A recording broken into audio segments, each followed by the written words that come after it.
Dan, from social media and from friends, we're learning more about this young man. What else have you learned also about the gun he used?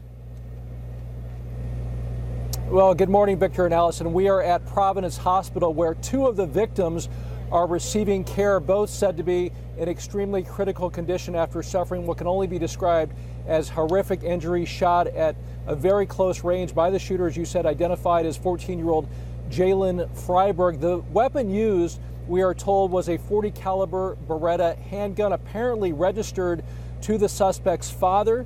This shooting happening just after 10:30 in the morning at that school cafeteria. This is not a random shooting. According to eyewitnesses, the shooter targeted a specific table. He knew who those people were, approached them from the back, and began opening fire. So this was not a random shooting, and the shooter doesn't seem to fit the narrative in terms of what you see with other shootings. As you said, he was popular, well-liked, and was the homecoming prince about a week ago.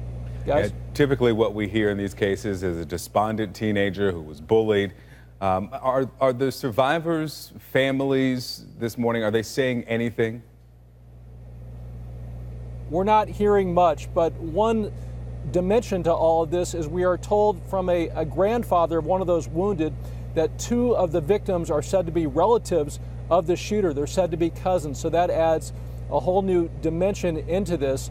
And so what ultimately set this shooter off, we don't know. As some have speculated, perhaps there was a breakup over a girlfriend, and you also talked about a fight.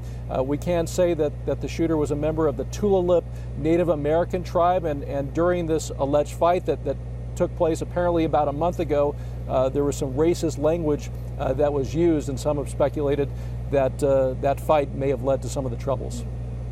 All right, Dan Simon reporting. Not only did this young man know these shooting victims, but this morning, according to the grandfather, two of them were relatives. Dan Simon there outside the hospital where two of these young teenagers are. Thank you, Dan.